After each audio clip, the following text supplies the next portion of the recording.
Hi friends, मैं Ajit Kumar Singh तरीसा classes की YouTube channel पर आप सभी का स्वागत करता हूं। आज हम लोग जो है एसएससी सीजीएल 2022 में जो पूछे गए जो रेस्ट क्लोज टेस्ट है उस क्लोज टेस्ट को हम देखेंगे जो कि पार्ट 3 होगा। चलिए तो देखते हैं सीधा। बच्चों का मैसेज आ रहा था कि सर क्लोज टेस्ट वाला जो क्लास है वो कंटिन्यू करें। तो देखो भाई, मैं साफ साफ बोल दे रहा हूँ कि पेन मेरा पास उतनी अच्छी नहीं है जो मैं लिख पाऊँ जो तुमको दिखे, इसलिए मैं जो बोलता हूँ वो बातों को थोड़ा आप नोट करते हुए चलेंगे। तो मैं लिखने की कम कोशिश करूंगा, आप जो चीज़ें हैं वो सुन के भी आप लिखा करोगे, ठीक है?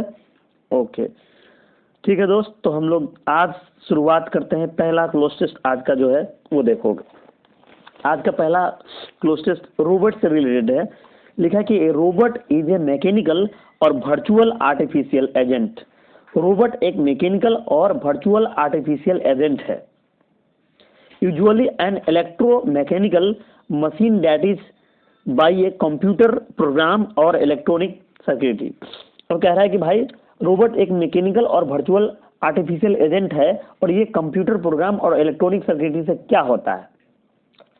स्वाभाविक बात है, ये कंप्यूटर प्रोग्राम से गाइडेड होता है कि रोबोट को करना क्या है, ये तो गाइडेड होता है। इसीलिए हमारा यहाँ जो आंसर बन रहा होगा वो आंसर हमारा होगा कौन सा? तो हमारा आंसर हो जाएगा गाइडेड। यहाँ पर क्या होगा दोस्त? तो यहाँ जो हमारा आंसर होगा वो गाइडेड होगा। इंक्लूड का मतलब क्या होता है? इंक्लूडेड का मतलब होता है शामिल करना। यहाँ शामिल नहीं करेगा। आपको खूब पता है कि भाई उस कंप्यूटर प्रोग्राम से जो है वो गाइडेड होता है, उसमें सारा प्रोग्राम फीड कर दिया जाता है और वो अपना काम कर रहा होता है, उसको किसी से कोई लेना देना नहीं होता है। तो इंक्लूडेड यहाँ कोई जरूरत नहीं है, इंक्लूडेड नहीं चलेगा। चेस का मतलब क्या? पीछा करना। इसको रन आफ्टर भी बोलते हैं। तो चेस का मतलब पीछा करना, रन आफ्टर बराबर रन आफ्टर। यहाँ इसका कोई मतलब नहीं है। यहाँ हासिल करना, पीछा करना, इसका कोई सेंस नहीं बन रहा है। चैलेंज, आप रोबोट को क्या चैलेंज करोगे? या रोबोट चैलेंज कोई कर ही नहीं सकता, ना वो खुद कर सकता है, क्योंकि उसमें फीलिंग्स नाम की कोई चीज नहीं होता है। तो चैलेंज तो हम लोगों से करेंगे, ललकारेंगे, चुनौती देंगे, तो ये भी इसका यहाँ सेंस नहीं बन रहा है। तो साफ शब्दों में यही पता चला कि भाई ये जो है कंप्यूटर प्रोग्राम से गाइडेड होता है, इसीलिए यहाँ पर आंसर हमारा सी बनेगा। ओके, आगे देखिए। In general robots can be autonomous और सेमी ऑटोनोमस। जनरली रोबोट जो है ऑटोनोमस और सेमी ऑटोनोमस हो सकते हैं। पहले इस बात को समझिए कि भाई ऑटोनोमस और सेमी ऑटोनोमस क्या है। तो कह रहा है कि भाई जनरली रोबोट जो है ऑटोनोमस हो सकते हैं, मतलब वो खुद तो डिसाइड कर सकते हैं कि उन्हें क्या करना है, तो उसको बोलते हैं कि ऑटोनोमस। ऑटोनोमस में है कि वो खुद डिसाइड करेंगे कि क्या करना है। लेकिन सेमी ऑटोनोमस का मतलब होता है कि हम उनको खुद गाइड कर रहे होते हैं। जैसे रिमोट कार को देख लो, कार कहीं है, हम यहाँ से रिमोट से उसको घुमा रहे हैं, तो यहाँ पर उसको बोला गया है। तो कहा कि जनरली रोबोट जो है ऑटोनोमस और सेमी ऑटोनोमस हो सकते हैं। और आगे फिर कह रहा है कि and are now used in different field. और रोबोट डिफरेंट फील्ड में जो है यूज होते हैं। आगे लिखा कि दे हैव रिप्लेस्ड। अब they have replaced in performing repetitive and dangerous task which human prefer not to do और unable to because of size limitation. सबसे पहले बात को समझिए कि दे हैव रिप्लेस। दे मतलब रोबोट। तो कह रहा है कि रोबोट ने रिप्लेस कर दिया है। तो रोबोट ने रिप्लेस कर दिया है, किसको कर दिया है भाई? आगे आप पढ़ोगे तो पता चलेगा। आगे मेरे दोस्त लिखा है कि repetitive and dangerous task. Repetitive task का मतलब क्या? इस पैनल से उठाकर उस पैनल पे रखना, उस पैनल से उठाकर इस पैनल पे रखना। तो कहा कि भाई जो है इस तरीके के रिपीटेटिव और इस तरीके के डेंजरस टास्क जो है, आगे लिखे कि which human prefer not to do, मतलब ह्यूमन प्रेफर नहीं करता है करना, और are unable to do because of the size limitation. तो कह रहा है कि भाई रिपीटेटिव टास्क और डेंजरस टास्क जिसमें ह्यूमन प्रेफर नहीं करता है काम करना या कर भी नहीं पाएंगे, ऐसे साइज लिमिटेशन के कारण, ऐसा कह रहा है। तो ये जो रोबोट है वो किसको रिप्लेस किया है? आप मुझे बताओ, कोई खिलौना को रिप्लेस किया है? नहीं भाई। किसी एजेंट को रिप्लेस किया है? नहीं भाई। मशीन तो खुद रोबोट है, तो वो मशीन को क्या रिप्लेस करेगा? यहाँ पर उसने इंसानों को रिप्लेस कर दिया है, इंसानों को हटा दिया था। जो काम करने के लिए इंसान चाहिए था हमको 10 बंदा, वो रोबोट हमारा सब जगह रोबोट फिट कर दिया जा रहा है, वो काम कर रहा है। तो उसने इंसानों को काम से हटा दिया है, इंसानों को रिप्लेस किया है। और कुछ ऐसे जगह है जहाँ पर इंसान प्रेफर नहीं करते हैं काम करना, और कर भी नहीं सकते क्योंकि साइज लिमिटेशन बहुत कम होता है इस वजह से, या डेंजरस टास्क है, तो वहां पर ह्यूमन को रिप्लेस किया, इसलिए आंसर हमारा बी हो जाएगा। क्लियर है दोस्त? ठीक, आगे देखो, आगे लिखा है दोस्त which take place in extreme such as outer space or the bottom of the sea। अब कह रहा है कि और किन वजहों से जो है एक्सट्रीम चीजों की वजह से, और किन वजहों से, एक्सट्रीम चीजों की वजह से, सच एज एग्जाम्पल दे रखा है कि आउटर स्पेस और द बॉटम ऑफ द सी लिखा हुआ है। तो यहाँ कह रहा है कि भाई आउटर स्पेस या समुद्र के नीचे, ये तो एक एक्सट्रीम इन्वायरमेंट है, क्योंकि भाई ये इसको एक्सट्रीम इन्वायरमेंट इसीलिए बोला गया क्योंकि वहाँ का एटमॉस्फेरिक प्रेशर बहुत ज्यादा होता है, जहाँ पर ह्यूमन कंफर्टेबल है ही नहीं काम करने के लिए। तो बहुत ऐसा जगह है जहाँ पर हाई प्रेशर होता है, जहाँ पर ह्यूमन नहीं काम कर पाएंगे, तो वहाँ हम रोबोट से काम चला लेते हैं। तो कह रहा है कि भाई आउटर स्पेस, जैसे आप अंतरिक्ष की बात कर लो, या कह रहा है कि भाई बॉटम ऑफ द सी, समुद्र के नीचे की बात करें जहाँ पर सबमरीन हो जाता है, तो ये सब कंप्यूटर गाइडेड होता है। तो यहाँ पर जो है वो एक इन्वायरमेंट है, वहां जो कह रहा है which take place in extreme environment. तो भाई वो एक्सट्रीम इन्वायरमेंट की वजह से आगे लिखा है कि सच एज आउटर स्पेस और बॉटम ऑफ द सी। आप समझ गए होंगे, आउटर स्पेस या समुद्र के नीचे, तो एक इन्वायरमेंट होता है जहाँ पे हम लोग काम नहीं कर पाते हैं, तो वहाँ पे रोबोट से काम निकाल लेते हैं। तो इसीलिए आंसर हमारा इन्वायरमेंट हो जाएगा। इंजॉयमेंट की बात नहीं है, पैटर्न की बात नहीं है, ब्यूटी की बात नहीं है। ठीक है, चलो दोस्त आगे देखो, अगला क्वेश्चन जो है हमारा कितना नंबर में थे? 4 नंबर में। चलो दोस्त 4 नंबर को देख लो। यहां से देखो, फॉर इंस्टेंट का मतलब फॉर एग्जाम्पल। तो for example robot can now B use in industry. कह रहा है कि अब जो है रोबोट इंडस्ट्री में भी यूज हो सकता है, as in car manufacturing, car manufacturing में, और they can be use in homes. और कह रहा है कि भाई या इन्हें होम में भी यूज कर सकते हैं। आगे लिखा है use in home to do the. अच्छा, कह रहा है कि इन्हें होम में भी यूज कर सकते हैं, तो क्या करने के लिए? तो घर के लिए यूज करेंगे। तो हाउस घर में किसी चीज के लिए यूज करेंगे तो उसको क्या कहेंगे? हाउस वर्क के लिए यूज करेंगे। तो यहाँ पर घर में यूज करने की बात है, इसीलिए आप हाउस वर्क लगाइए। सॉफ्टवेयर की बात नहीं, घर में सॉफ्टवेयर का क्या लेना देना, हैंडवर्क का नहीं, नेटवर्क का नहीं, आप यहाँ पर घर की बात कर रहे हैं, तो भाई घर में यूज करोगे तो हाउस वर्क के लिए, इसीलिए आंसर हमारा भी हो जाएगा। आगे देखो दोस्त, some robot may respond to a speech. कह रहा कि भाई कुछ रोबोट तो आपकी बात को भी रिस्पॉन्ड कर सकते हैं, जैसे गूगल बाबा को देख लीजिए, रिस्पॉन्ड करता है। आप पूछते हैं कि आज वर्षा होगी कि नहीं होगी, तो उधर से जवाब होता है कि आज 2 दिनों तक वर्षा नहीं होगी। तो ये जो इस तरीके के काइंड ऑफ रोबोट को हम लोग वर्चुअल रोबोट कहते हैं। या मेडिकल ऑपरेटिव टूल में ले लीजिए, अल्ट्रासाउंड जो है, ये अंदर जाके पता लगा लेता है क्या है नहीं है। तो ये भी हमारा क्या है, ये जो है हमारा एक तरीके से जो है ये भी वही है। तो कह रहा है कि भाई some robot may respond to speech और इवन भी मेडिकल ऑपरेटिंग टूल्स। वही बात को बता रहा था कि कुछ रोबोट आपकी बात को भी रिस्पॉन्ड करते हैं और मेडिकल ऑपरेटिंग टूल में भी काम आते हैं। There are concern about the increasing use of robot and their role in society.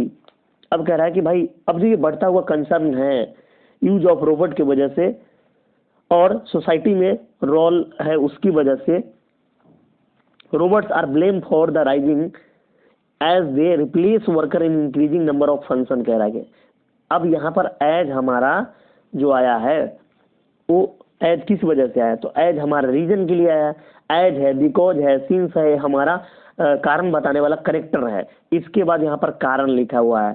कारण ये है दोस्त कि दे रिप्लेस, यानी robot replace worker in increasing number of function. कह रहा है कि भाई वो तो वर्कर को रिप्लेस कर रहा है और वो अपना फंक्शन को बढ़ा रहा है।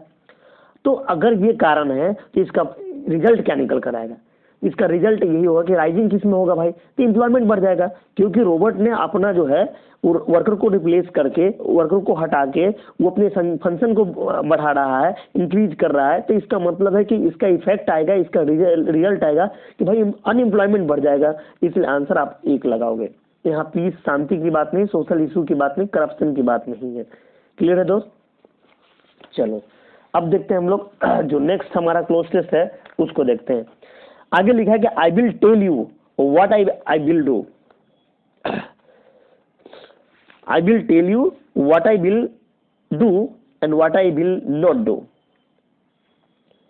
मैं तुम्हें बताऊं कि मैं क्या करूंगा कि मैं क्या नहीं करूंगा। मैं तुम्हें बताऊंगा कि मैं क्या करूंगा कि मैं क्या नहीं करूंगा। आई will not in such I no longer believe.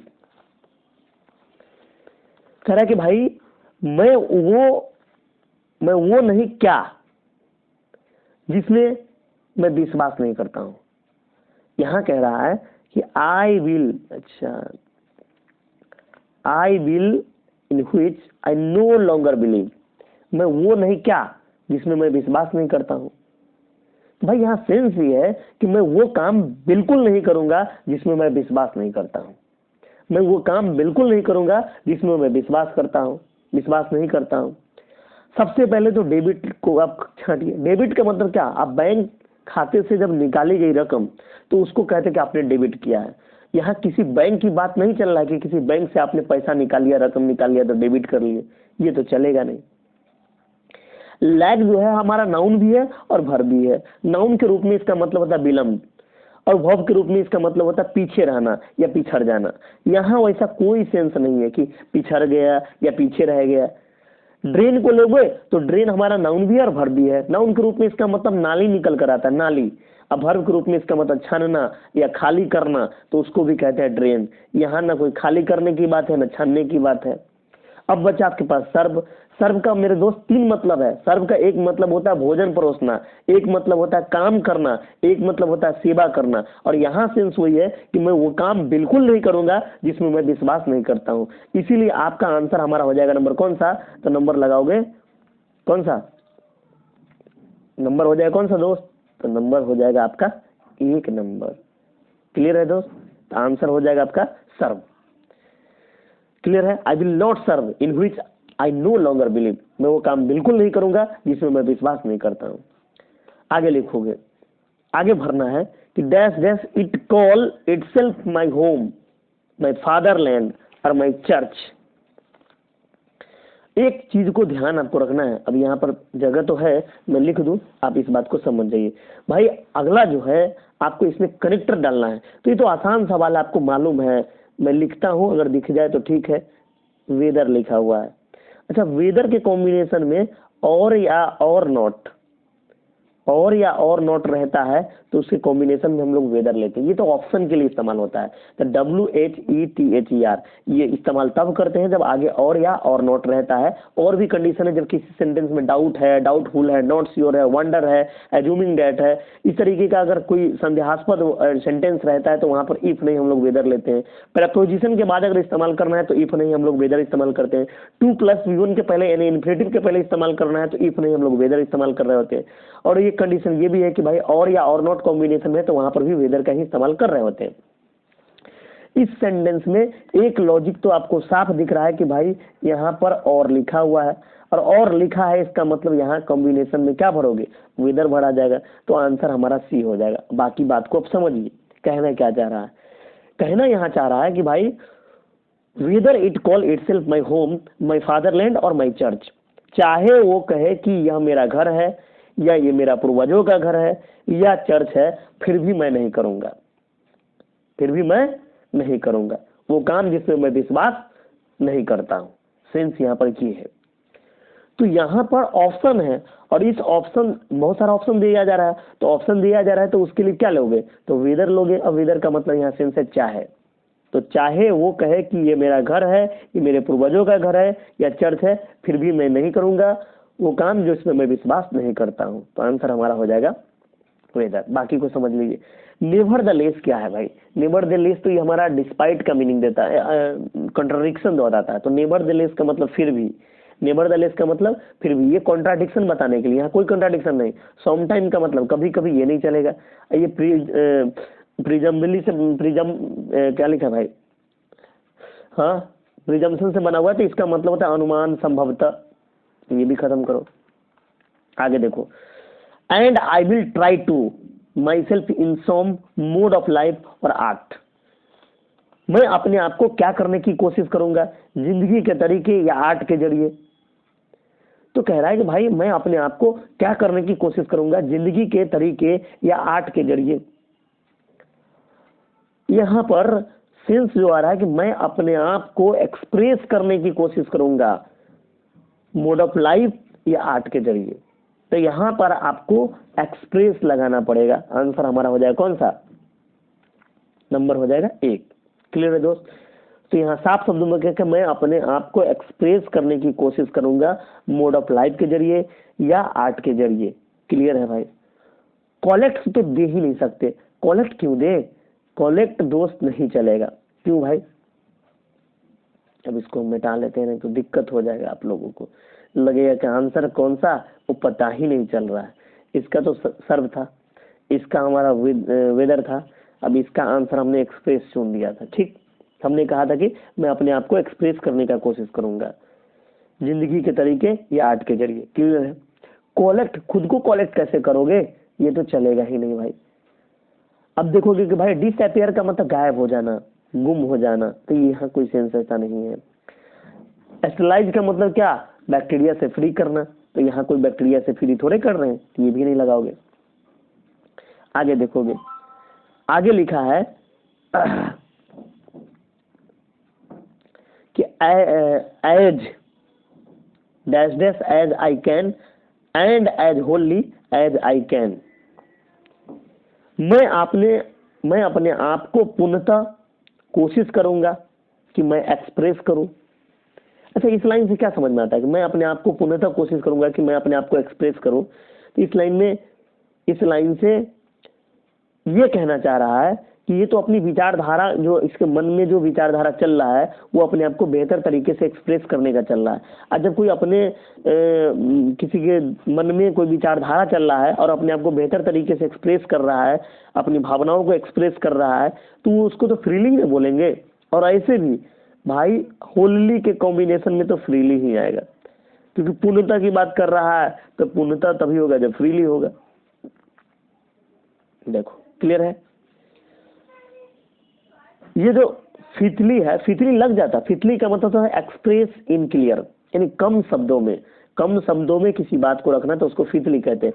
लेकिन भाई जहां होली है वहां पर तो ये फितली हो ही नहीं सकता। जहां पूर्ण की बात कर रहा हूं वहां कम क्यों, ये चलेगा ही नहीं। फितली का मतलब होता है एक्सप्रेस इन क्लियर, कम शब्दों में कोई बात को कहना, तो ये नहीं चलेगा, क्योंकि होली है। जब वहां पूर्णता की बात कर रहे हैं तो फिर कम कैसे कहोगे।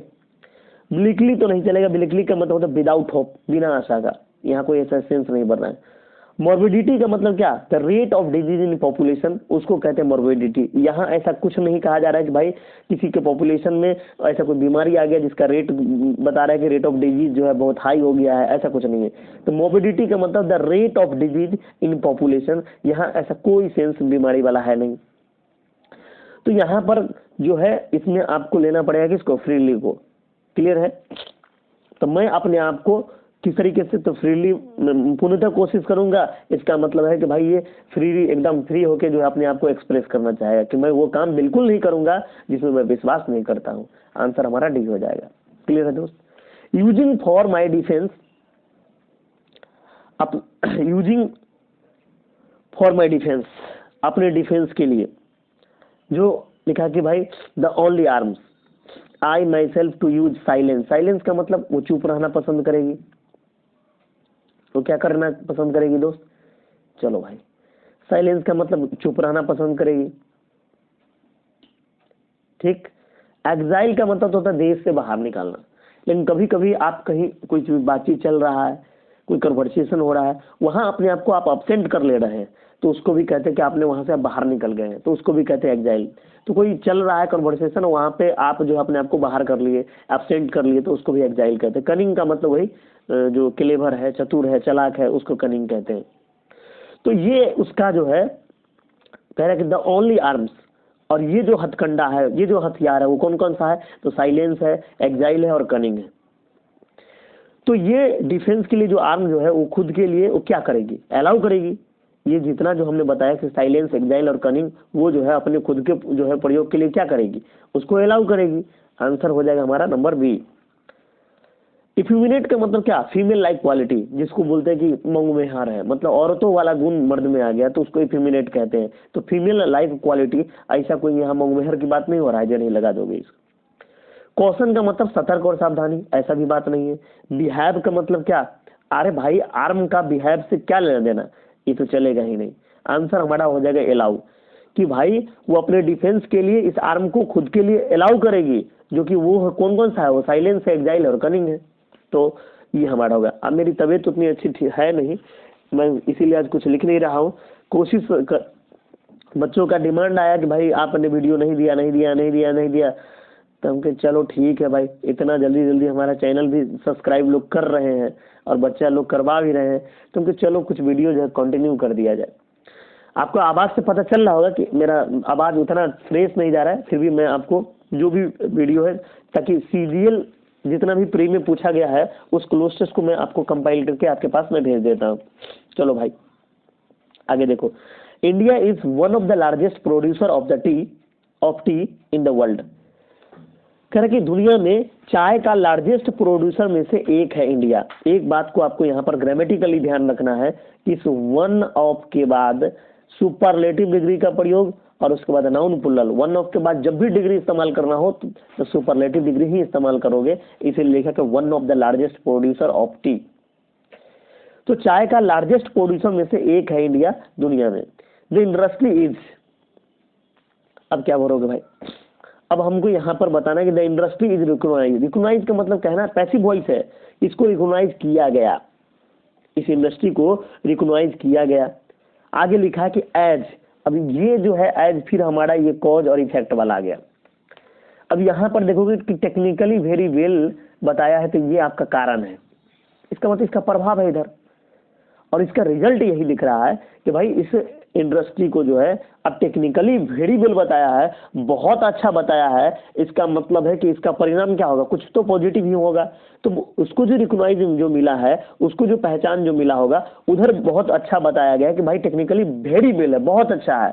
तो जब इसका कारण बताया कि बहुत अच्छा है, इसका मतलब इसका रिजल्ट निकल गया कि इसकी पहचान भी पूरे दुनिया में इसकी फेमस होगी।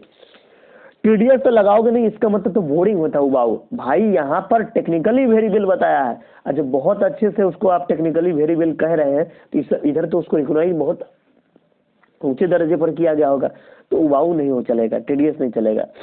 म्यूचुअली का मतलब क्या, हम और आप मिलकर कोई काम कर रहे हैं तो उसको म्यूचुअल कहते हैं, साझे में मिलकर, ऐसा कुछ सेंस नहीं है। इंडस्ट्रियल भी लगा सकते थे लेकिन जब इंडस्ट्री की बात होती तब, लेकिन बट यहाँ तो बात किसका, वर्ल्ड की बात हो रहा है कि भाई वर्ल्ड में इंडिया को जो है सबसे बड़ा प्रोड्यूसर कहा गया है चाय का, उनमें से एक है भारत।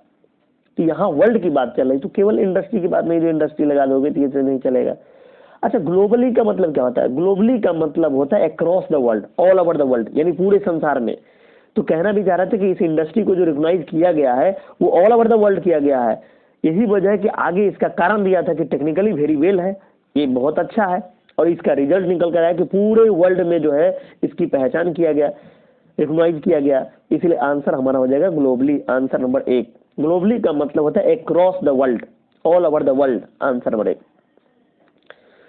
अब आपको मालूम है कि भाई वहां पर the industry is recognise, industry को रिकॉग्नाइज किया गया, technically very well, very well. अब उसी इंडस्ट्री को जो है कहा गया कि टेक्निकली वेरी वेल, तो वर्ब तो उसी के लिए लगाना है। आपको मालूम है कि रिकॉग्नाइज V3 आपने इस्तेमाल किया है, तो यहाँ भी क्या इस्तेमाल करोगे भाई, V3 ही इस्तेमाल करोगे। सबसे पहले तो कॉम्प्लेक्स को छांटिए, नहीं चलेगा भाई, V1 है। एस्टेब्लिश को छांटिए क्योंकि ये भी V1 है, नहीं चलेगा।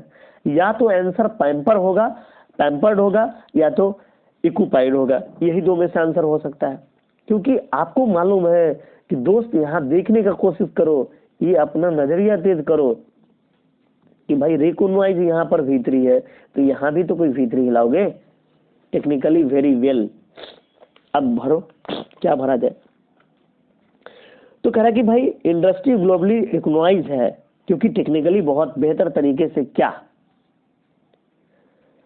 अब तो हमारा या तो पैम्पर होगा, पैम्पर का मतलब क्या, किसी व्यक्ति की बहुत अच्छा देखभाल करना, उसे यथासंभव आराम पहुंचाना, उसको बोलते हैं पैम्पर। ये नहीं लगा सकते। यह किसी पार्टिकुलर व्यक्ति की बात नहीं है, उसको बहुत देखभाल किया गया और उसको बहुत आराम पहुंचाएगा, ऐसा कुछ बात नहीं है। इसीलिए बच्चा को पहनाने वाला को पैम्पर नाम दिया है, आराम पहुंचाएगा ये नहीं। इक्विपाइड लगाओ, इसका मतलब होता है कि भाई किसी को विशेष कार्य के लिए तैयार करना, तो वो टेक्निक से इक्विपाइड है, टेक्निक से इक्विपाइड है, इसीलिए तो उसको पहचान मिला गया वर्ल्ड स्तर पे। इसीलिए आंसर डी। इक्विपाइड का मतलब क्या, किसी को विशेष कार्य के लिए तैयार करना, आंसर डी। आगे, the Indian tea industry is A one. भाई आर्टिकल बता रहा है कि वन यहाँ पर नाउन है, तो इसका मतलब है कि यहाँ क्या भरोगे, एडजेक्टिव भरोगे। हमने ये कहा कि दोस्त, एक बार फिर बोलता हूँ, ये आर्टिकल है, ये बता रहा है कि वन आपका नाउन है, तो नाउन के पहले आप क्या डालते हैं, एडजेक्टिव डालते हैं। ठीक है, एडजेक्टिव चाहिए था हमको, यहाँ पर एडजेक्टिव देना पड़ेगा। चलो भाई, और आपको ये मालूम है कि वर्ब का तीसरा और वर्ब का चौथा यही हमारा एडजेक्टिव हो सकता है वर्ब के बेस में।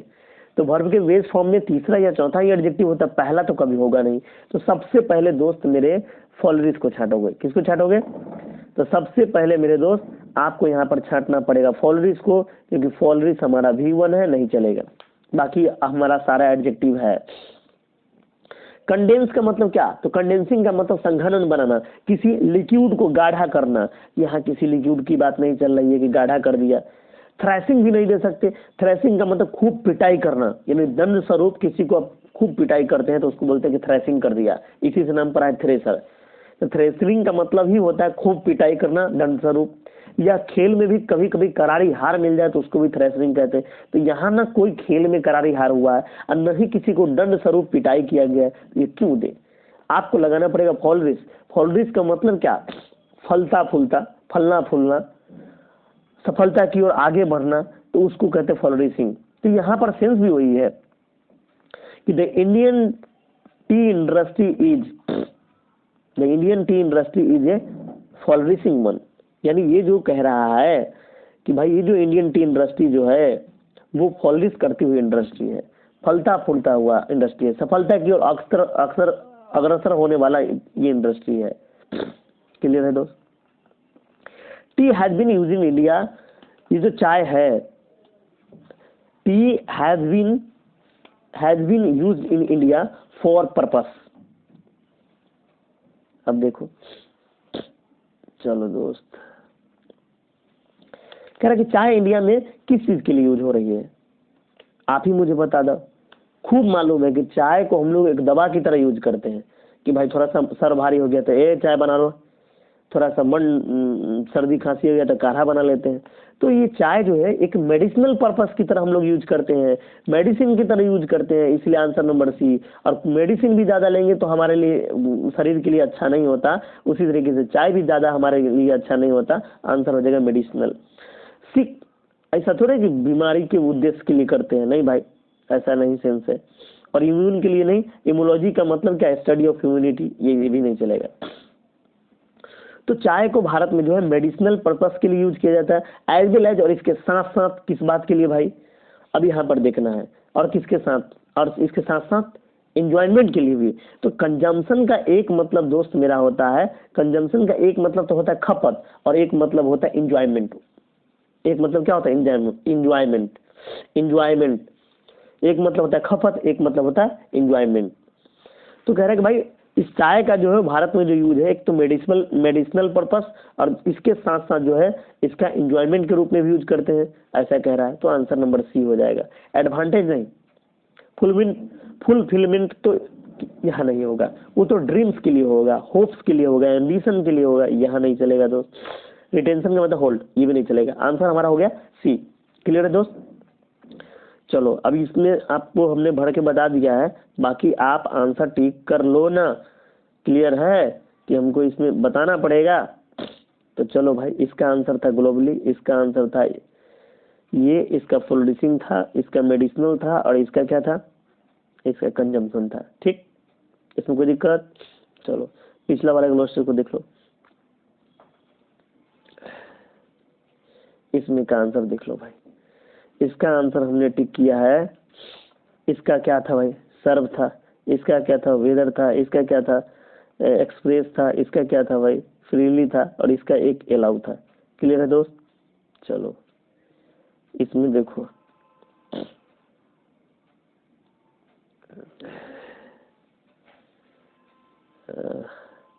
बहुत सर्दी हो गया है भाई इसीलिए। चलो भाई इसमें क्या था, अनएम्प्लॉयमेंट बढ़ेगा ना, ये हाउसवर्क की बात कर रहा था ना।